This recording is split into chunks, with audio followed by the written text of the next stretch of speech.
जो सबसे पहला क्वेश्चन दोस्तों, भारतीय शासन व्यवस्था में एक प्रतिनिधि एवं लोकप्रिय घटा को समाविष्ट करने का प्रथम प्रयास किसके द्वारा किया गया। मोस्ट इंपॉर्टेंट है, आपको बताना है इसका राइट आंसर क्या होगा। तो इसका जो राइट आंसर हो जाएगा दोस्तों ऑप्शन नंबर ए हो जाएगा, यानी भारतीय परिषद एक्ट। आपको बता दें कि यह पहला अवसर था जब 1861 के अधिनियम में गैर सरकारी तत्वों को विधायी संस्थाओं में प्रतिनिधित्व देने का महत्वपूर्ण सिद्धांत स्वीकार किया गया। अगला क्वेश्चन देख लेते हैं दोस्तों, निम्नलिखित में से कौन सा भारत में समस्त ब्रिटिश संवैधानिक प्रयोगों में सबसे अल्पकालीन सिद्ध हुआ। आपको बताना है इसका राइट आंसर क्या होगा। तो इसका जो राइट आंसर हो जाएगा दोस्तों ऑप्शन नंबर सी आपको हो जाएगा, पिट्स इंडिया एक्ट 1784। आपको बता दें कि भारत में समस्त ब्रिटिश संवैधानिक प्रयोगों में सबसे अल्पकालीन पिट्स इंडिया एक्ट 1784 था, क्योंकि इसके शीघ्र बाद ही 1786 ईस्वी का संशोधन एक्ट तथा 1793 में चार्टर एक्ट आ गए थे। अगला क्वेश्चन देखते हैं दोस्तों, विभिन्न धार्मिक संप्रदायों तथा अन्य दलों द्वारा प्रदर्शित की गई अलगाववादी प्रथा निम्नलिखित में से किसका विशिष्ट लक्षण था। मोस्ट इंपॉर्टेंट है, आपको बताना है इसका राइट आंसर क्या होगा। राइट आंसर हो जाएगा दोस्तों ऑप्शन नंबर बी, यानी भारत सरकार अधिनियम 1919। आपको बता दें दोस्तों कि वर्ष 1909 के भारत परिषद अधिनियम द्वारा मुस्लिमों के लिए पृथक निर्वाचन मंडलों का प्रावधान किया गया था, जिसे वर्ष 1919 के भारत सरकार अधिनियम के द्वारा सिखों पर भी विस्तारित कर दिया गया था। अगला क्वेश्चन देखते हैं, संविधान सभा के सदस्यों ने भारत के संविधान का प्रारूप तैयार किया था वे। अगला आपको बताना है इसका राइट आंसर क्या होगा। तो इसका राइट आंसर हो जाएगा दोस्तों ऑप्शन नंबर सी, यानी विभिन्न प्रदेशों को विधानसभाओं से चयनित। आपको बता दें कि भारत के संविधान का प्रारूप तैयार करने वाली संविधान सभा के सदस्य विभिन्न प्रदेशों की विधानसभाओं के सदस्यों द्वारा अप्रत्यक्ष रूप से निर्वाचित किए गए थे। अगला क्वेश्चन देखते हैं दोस्तों, इनमें से कौन जुलाई 1946 में गठित संविधान सभा के सदस्य नहीं थे। मोस्ट इंपॉर्टेंट क्वेश्चन है, मैक्सिमम बार रिपीट भी हुआ है दोस्तों। आपको बताना है कि ये इनमें से कौन थे जो कि जुलाई 1946 में गठित संविधान सभा के सदस्य नहीं थे। तो इसका राइट आंसर हो जाएगा ऑप्शन नंबर सी, यानी महात्मा गांधी। आपको बता दें कि जुलाई 1946 में बनी संविधान सभा के सदस्यों में महात्मा गांधी नहीं थे। भारत की संविधान सभा के अस्थायी सभापति थे। वेरी वेरी इंपॉर्टेंट है, मैक्सिमम बार रिपीट भी हुआ है क्वेश्चन। आपको बताना है इनमें से संविधान सभा के अस्थायी सभापति थे। तो इसका राइट आंसर हो जाएगा दोस्तों ऑप्शन नंबर ए, यानी श्री सच्चिदानंद। आपको बता दें कि 9 दिसंबर 1946 को आयोजित संविधान सभा की पृथक बैठक में डॉक्टर सच्चिदानंद सिन्हा को अस्थायी सभापति बनाया गया था, और डॉक्टर सच्चिदानंद सिन्हा ने ही संविधान सभा के उद्घाटन अधिवेशन की अध्यक्षता भी की थी। अगला क्वेश्चन देखते हैं, संविधान का मसौदा तैयार करने वाली समिति के अध्यक्ष कौन थे। 4 ऑप्शन है, बताना है कि जो संविधान का मसौदा तैयार करने वाली समिति के अध्यक्ष कौन थे। ये भी वेरी वेरी इंपॉर्टेंट क्वेश्चन है। तो इसका राइट आंसर हो जाएगा ऑप्शन नंबर डी, यानी BR अम्बेडकर। आपको मैंने बताया कि संविधान के प्रारूप को अंतिम रूप देने के लिए संविधान सभा द्वारा 29 अगस्त 1947 को एक संकल्प पारित करके प्रारूप समिति का गठन किया गया तथा इसके अध्यक्ष के रूप में डॉक्टर BR अम्बेडकर को चुना गया।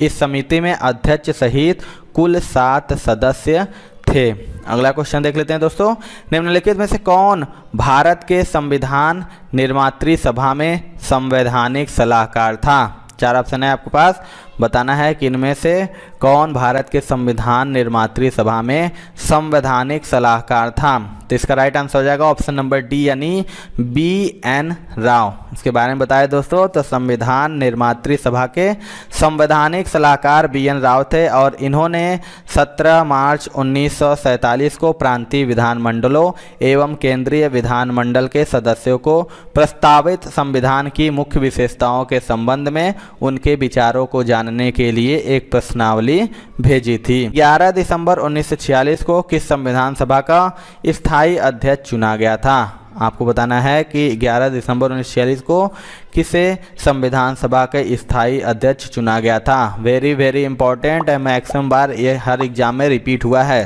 तो इसका राइट आंसर हो जाएगा दोस्तों ऑप्शन नंबर बी यानी डॉक्टर राजेंद्र प्रसाद। बता दें कि जो संविधान के निर्माण हेतु संविधान सभा के सदस्यों की पहली बैठक 9 दिसंबर 1946 को हुई और इसमें सच्चिदानंद सिन्हा को अस्थायी अध्यक्ष चुना गया था। इसके बाद में सभा के सदस्यों द्वारा 11 दिसंबर 1946 को डॉक्टर राजेंद्र प्रसाद को संविधान सभा का स्थायी अध्यक्ष निर्वाचित किया गया। अगला क्वेश्चन देखते हैं दोस्तों। संविधान सभा द्वारा भारत के संविधान को तैयार करने के लिए कितनी समितियों का गठन किया गया था? आपको बताना है कि इसका राइट आंसर क्या होगा। तो इसका जो राइट आंसर हो जाएगा दोस्तों ऑप्शन नंबर सी हो जाएगा यानी 17। संविधान सभा द्वारा भारत के संविधान को तैयार करने के लिए 17 समितियों का गठन किया गया था। अगला क्वेश्चन देखते हैं दोस्तों। प्रजातंत्र की जड़ें किसके द्वारा नष्ट की जा सकती हैं? आपको बताना है जो प्रजातंत्र की जड़ें होती है वो इनमें से किसके द्वारा नष्ट की जा सकती है। तो राइट आंसर हो जाएगा ऑप्शन नंबर ए यानी साम्यवाद। आपको बता दें कि आतंकवाद तथा विद्रोह द्वारा प्रजातंत्र को अस्थिर या कमज़ोर किया जा सकता है लेकिन उनकी जड़ों को समाप्त नहीं किया जा सकता, जबकि साम्यवाद प्रजातंत्र के विपरीत एक शासन प्रणाली है जो प्रजातंत्र के मूल सिद्धांतों को ही बदल देती है। अगला क्वेश्चन देखते हैं। भारतीय संविधान है, आपको बताना है कि जो भारतीय संविधान है इसका राइट आंसर क्या होगा। तो राइट आंसर हो जाएगा दोस्तों ऑप्शन नंबर डी हो जाएगा यानी अंशतः कठोर और अंशतः लचीला। आपको बता दें कि भारत के संविधान में नम्यता तथा अनम्यता के लक्षण एक साथ विद्यमान है और यह संविधान इसलिए नम्य है क्योंकि इसके अधिकतर प्रावधानों को संसद द्वारा साधारण बहुमत से संशोधित किया जा सकता है, जबकि कुछ प्रावधानों को संशोधित करने के लिए विशेष प्रक्रिया अपनाई जाती है। इसलिए जो भारतीय संविधान है अंशतः कठोर और अंशतः लचीला है। अगला क्वेश्चन देखते हैं। भारत एक धर्मनिरपेक्ष देश है, इसका तात्पर्य है। Most important maximum repeated question है। आपको बताना है कि भारत एक धर्मनिरपेक्ष देश है, इसका तात्पर्य क्या है। तो राइट आंसर हो जाएगा ऑप्शन नंबर बी यानी उसका कोई राज्य स्तर पर धर्म नहीं है। बता दें कि भारत एक धर्मनिरपेक्ष यानी सेकुलर देश है और इसका तात्पर्य है कि उसका राज्य स्तर पर कोई धर्म नहीं है और राज्य धर्म के संदर्भ में पूर्णतः तटस्थ है तथा राज्य प्रत्येक धर्म का समान आदर करता है। अगला क्वेश्चन देखते हैं दोस्तों।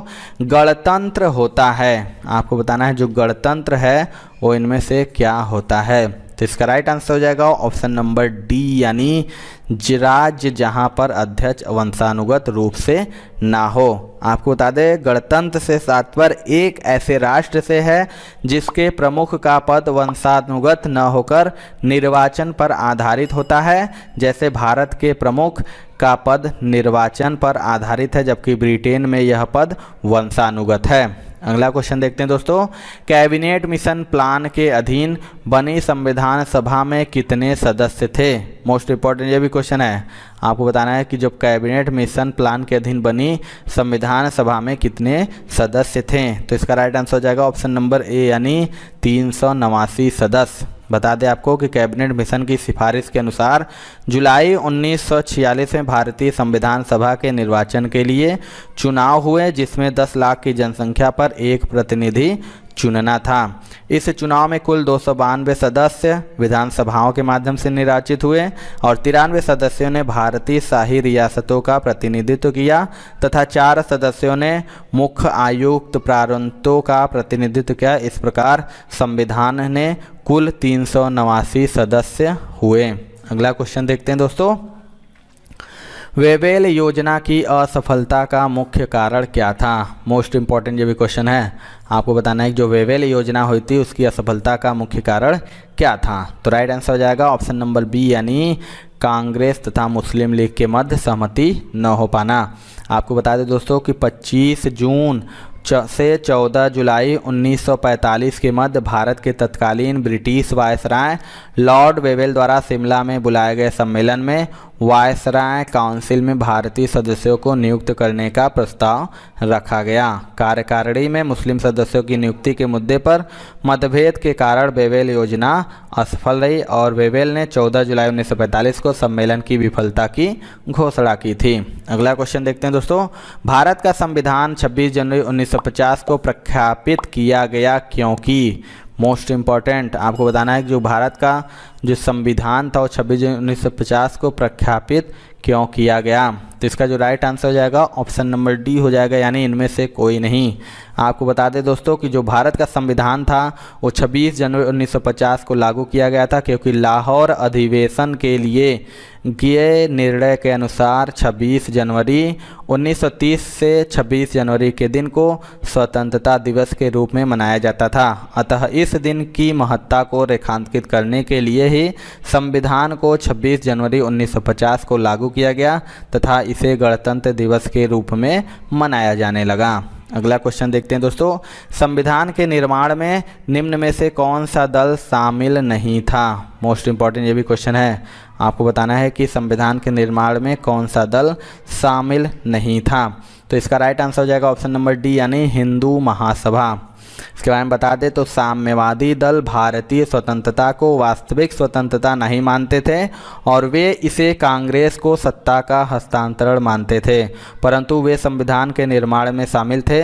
कम्युनिस्ट पार्टी तथा छोटे समूह व स्वतंत्र 15 सदस्य, मुस्लिम लीग के 73 सदस्य और भारतीय राष्ट्रीय कांग्रेस के 208 सदस्य संविधान सभा में शामिल थे, परंतु हिंदू महासभा का कोई सदस्य संविधान सभा में शामिल नहीं था। अगला क्वेश्चन देखते हैं, निम्नलिखित में से कौन सा दल भारतीय संविधान सभा से संबद्ध नहीं था? आपको बताना है कि इनमें से कौन सा दल है जो संविधान सभा से संबद्ध नहीं था। इसके पहले मैंने इसका आंसर बताया है, तो इसका राइट आंसर हो जाएगा ऑप्शन नंबर बी, यानी हिंदू महासभा।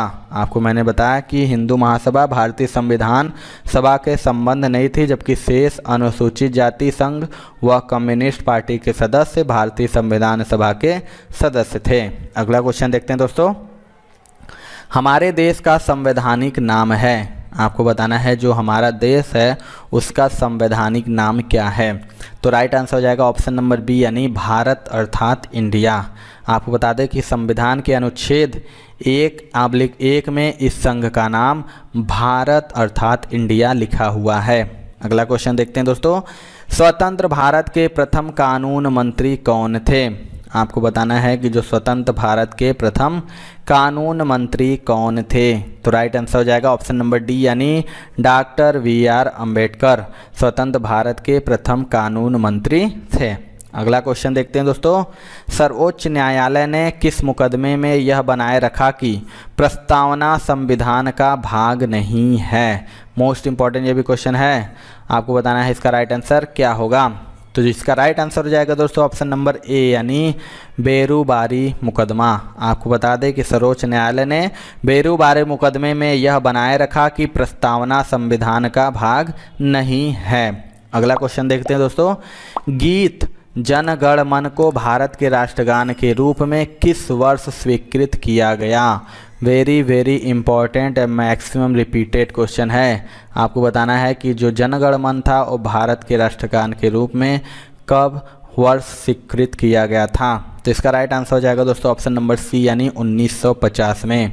आपको बताएं दोस्तों कि जन गण मन को 24 जनवरी 1950 को भारत के राष्ट्रगान के रूप में स्वीकृत किया गया और इसका गायन सर्वप्रथम 27 दिसंबर 1911 को कांग्रेस के कलकत्ता अधिवेशन में हुआ था और राष्ट्रगान के गायन की अवधि जो थी वो 52 सेकेंड है, लेकिन संक्षिप्त रूप में इसे 20 सेकेंड में ही गाया जाता है। अगला क्वेश्चन देखते हैं दोस्तों, भारत का अंतिम अंग्रेज वायसराय कौन था? मोस्ट इम्पॉर्टेंट आपको बताना है जो भारत का अंतिम अंग्रेज वायसराय कौन था। तो इसका राइट आंसर हो जाएगा दोस्तों ऑप्शन नंबर सी, यानी लॉर्ड माउंटबेटन, जो कि भारत के अंतिम अंग्रेज वायसराय थे और इनका कार्यकाल 23 मार्च 1947 से 15 अगस्त 1947 तक था और इसके अतिरिक्त भारत के गवर्नर जनरल के रूप में इनका कार्यकाल 15 अगस्त 1947 से 21 जून 1948 के मध्य